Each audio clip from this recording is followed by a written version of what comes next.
Hello, all you beautiful people. Thanks for tuning in. So I wanted to very quick office setup here.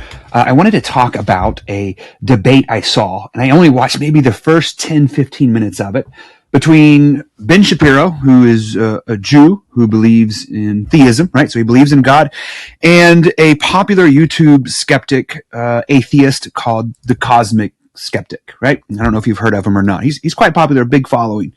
And what's interesting is all the other atheists that used to have a very big following, Sam Harris among others, Richard Dawkins. You don't hear much from them anymore. They're kind of gone, and atheism has been reduced down to the YouTube defender. I don't think atheism is something that can stand scrutiny, and Christianity can, which is one of the reasons why I'm a Christian and not an atheist. But let me play you just a very quick, brief segment of that debate, and then I want to talk about it. But let's talk about something that, Ben, you have spoken on, and Alex, you have responded to, this idea of the Atheist Delusion. Ben, could you sort of concisely, if you can, talk about what you mean by the Atheist Delusion? Sure. So I should start off by saying I don't actually think that it's possible to prove the existence of God. I'm also not a believer that you can disprove the existence of God. I don't think that logical argumentation is going to get you there one way or another, and so I'm not going to try and do that with Alex today, because I think that if people would have been able to provide dispositive proofs, then people would believe them, and if people were able to provide dispositive proofs that God does not exist, then people would be more apt to believe. Okay, so I told you it was quick. It's right there at the beginning, because Ben Shapiro gives up the entire debate before it even begins, because he comes out with this idea that you cannot prove that God exists. I was supposed to be today having a interview with Lee Strobel, and I wanted to talk to him about this, but he got sick. I think he has COVID.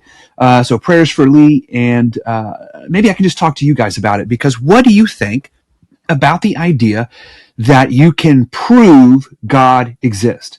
Most people who do apologetics or study theology say that it has to be taken on faith and that you cannot prove that God exists. And I disagree. So why I disagree is because years ago I learned something called the Transcendental Argument for God, or TAG for short. Now, that's a fancy sounding name, but it's really quite simple. And I think it's the biblical worldview that we should have as believers. When someone says, can you prove that God exists? I say, absolutely. Absolutely, I can prove God exists. So where does this idea come from in Scripture? Let's look. It's Romans chapter 1, and we're going to read verse 19. We'll start there. It says, for what can be known about God is plain to them, because God has shown it to them. For his invisible attributes, namely his eternal power and divine nature, have been clearly perceived ever since the creation of the world. So here Paul is talking to the church in Rome, and he says that everybody knows that God exists. And he goes on to say that they suppress this truth because they love their sin, their unrighteousness. So they know there's a God exists, but if a God exists, then along with that comes some ways that you have to behave. You have to acknowledge that you are not God and that there's probably a moral law you need to follow. So people suppress the truth because they love their sinfulness. And I find this to be true. I think that's a good statement. But I talked with our church group last night about this. And I said, what do you think it means when he says, for what can be known about God is plain to them because God has shown it to them, his invisible attributes, namely his eternal power? And we began a discussion talking about this. What does that look like? What does that mean? And some people said, well, that means if you go outside and you look up at the stars, that you cannot deny that all this universe, these galaxies we see everywhere, had to come from somewhere. And so in creation, God proves that he exists. But that's not what he's saying here. Other people said things like love, and I think that's a little bit closer. Somebody brought up morality, that morality is proof that God exists. And I agree. I think morality is a great way to show that there has to be a God. But that's probably of these the weakest one. But there's a couple of things that it says, that it's invisible, and that they are part of his eternal power and divine nature. So his invisible attributes, what attributes of God are invisible? Well, all of God is invisible. Much of his creation is visible. And so there's this idea in Scripture that you can prove that God exists based upon things you can't see. And that is contrary to the scientific method, because you have to be able to see it, touch it, test it to prove that your hypothesis actually works. So isn't that just like a way of cheating to say, well, the proof is invisible? Or let me see if I can communicate this in a good way. And I think I did a podcast on this a long time ago. Another name for this is presuppositional apologetics. And that comes from the idea about what you presuppose. When I sat down in this chair, I presupposed that the chair would hold me. Now, if you're going to do science, if you're going to test something, you are presupposing things before you even begin. You are presupposing that the universe is consistent, that the sun is going to come up the same way it came up yesterday, it's going to come up tomorrow the same way. And so these are all things that, in order for science to even work, even things like truth, that the universe is not just going to randomly change how molecules work. Now, if there is no God, we should almost expect for molecules to just randomly change how they work, because there is no absolute order to the universe. If there is no God, all we have is time plus chance plus matter. And so the material world, what you can see and what you can touch, that's all there is. There's nothing beyond that. There's nothing past the natural, or what we might call supernatural, right? Super means beyond, right? There's the natural, and then there's beyond the natural. That's where the term supernatural comes from. It's beyond the natural. An atheist doesn't believe there is anything beyond the natural, including the laws of physics, which have been so consistent for millions of years that we're able to do science at all. But where do the laws of physics come from? Are they something we created, or are they something we discovered? Let me try to bring this in as simple of a way as possible. Think of mathematics, okay? Math is either something that we have created, or it is something that we have discovered. Mathematics is the language that the universe speaks.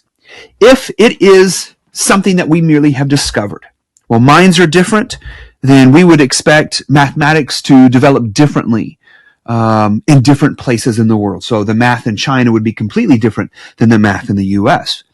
But whatever you do, wherever you go, you find that math is the same, right? 2 plus 2 is 4. That works here in the States. That also works in China. And that's the simplest form of mathematics, but mathematics is so precise that allows us to understand the very galaxy that we live in. We can measure things to an incredible degree of certainty using mathematics because it is so consistent. They are called the law of mathematics, like the laws of physics, the laws of logic. Where are these laws written? You can't climb up to a mountain and discover it, right? A law requires a lawgiver. There's not, if you go to the courthouse and you begin to look up laws, every law has somebody who came up and created that law. There is no law unless there is a lawgiver. So an atheist, my favorite one is reason. An atheist will say, I would like to have a conversation about whether or not God exists. And my response is, would you like to have a reasonable and logical conversation? And of course their answer is yes. But as an atheist, I believe in logic and I value reason. I would like to have a logical argument. Say, okay, on what basis is logic actually valid? So, well, what do you mean? Say, why do I need to use the laws of logic? Well, so that things make sense. Okay, but if there is no law of logic and it's more of just a preference, then I would be totally valid in saying my proof for God exists is the blue butterfly refrigerator Eskimo. They're like, did you have a stroke? Are you okay? See, no, I don't need to talk logically because there are no absolute laws of logic.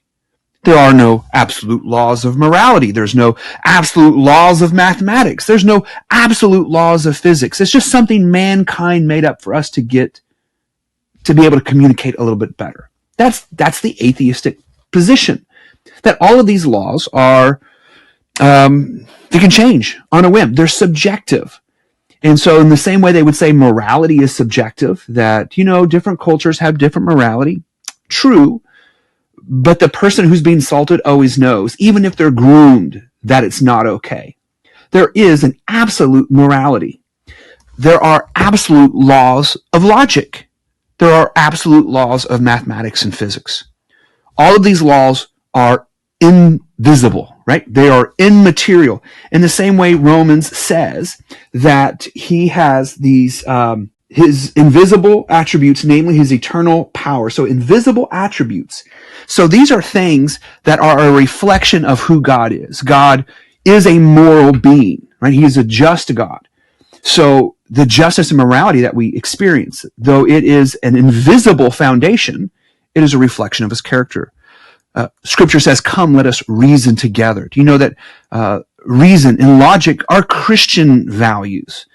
That we believe in logic, and we just don't believe in it because, it makes a way for civilization to thrive. But it goes beyond that. It's deeper than that. It is necessary in order for you and I to have any kind of human interaction or conversation. So logic and reasoning are what we presuppose before we ever have a conversation. The atheist wants to get rid of the very foundation he's standing on by saying things like the laws of logic and the laws of reason, they are subjective. Well, if they're subjective, my culture, which comprises of just me, can create whatever laws of logic I want. And in my world, if I want to say that the invisible spaghetti monster told me to take your car, how would you argue against that? Because, my laws of logic and my laws of morality don't say anything wrong with that. You would actually have to appeal something beyond my subjective logic and reasoning. You'd say, no, we just don't get to make up our own laws of logic. Oh, we don't. Well, that means that it's not subjective. It's not created. That means the laws of logic are discovered. In the same way we discovered mathematics. The universe had a language, and we discovered it. That language is mathematics, right? All of these things, they're immaterial. They're not made of matter. They're unchanging. 2 plus 2 yesterday was 4. 2 plus 2 tomorrow is going to be 4. And they're universal. No matter where you go, there are moral laws that are absolute, no matter what time or place that you go. Do you know that the Nazis actually tried to appeal to a subjective moral law for when they were brought before the World Court? A lot of prisoners were brought before, and there was this big trial. And they said, our culture and our leaders said it was okay. Who are you to interfere into the way we choose to live our life? This is how we want to be. You have no right to interfere and tell us that it's wrong. You know what we did? We appealed to a higher law than what an even entire government and continent believed. If Hitler would have won World War II, and every generation after that was brought up to believe that Jews were rats and were worthy of extermination, even if you had convinced, and every little kid became a Hitler Youth, right? And you were brought up in that from the time you were a kid, would it still be wrong, even if everybody agreed that it was okay to kill 6 million Jews? That there was an entire generation, would it still be okay? No, because it doesn't matter how many people agree with it. There is a moral law higher than your subjective emotions. So, immaterial, unchanging, and universal. Those 3 things point to a God so firmly that they are clear evidence that there is a God. And our God happens to be immaterial, unchanging, you got it, universal, right? So those 3 things are proof that God exists. Another way to say this, and sometimes this is where people get confused. In order for proof, to prove anything, you have to justify that proving something actually proves something.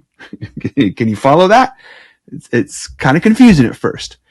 So someone says, give me proof that God exists. Well, there is no proof in a subjective, random, purely materialistic world. There's no such thing as proof. because the universe is not consistent, and the laws of logic, reasoning, and even truth itself is immaterial, right? The concept of truth is not a material concept. It is an immaterial concept. So they are standing, I forget who said it, but it said an atheist has to sit on the lap of God in order to slap him in the face. Scripture says that there is proof that God exists and that it is his invisible, eternal nature and his power that can be seen in creation. It's not creation itself is not the evidence that Paul gives to the church in Rome. It is these invisible things, logic, reasoning, morality, mathematics, whatever it is you want to call it. All of those things are proof that God exists. And you get rid of those things, well, then a conversation is pointless. Because what is the point in having a conversation if there is no such thing as logic or reasoning or even the consistency of the universe? All right, I hope you enjoyed this quick clip. Don't forget to hit the subscribe button, notification bell. You know how to do this stuff. Look, we're going to put a lot of time into this channel in the next year. And so I would really appreciate if you would subscribe, share with your friends. Love y'all. Talk to you later.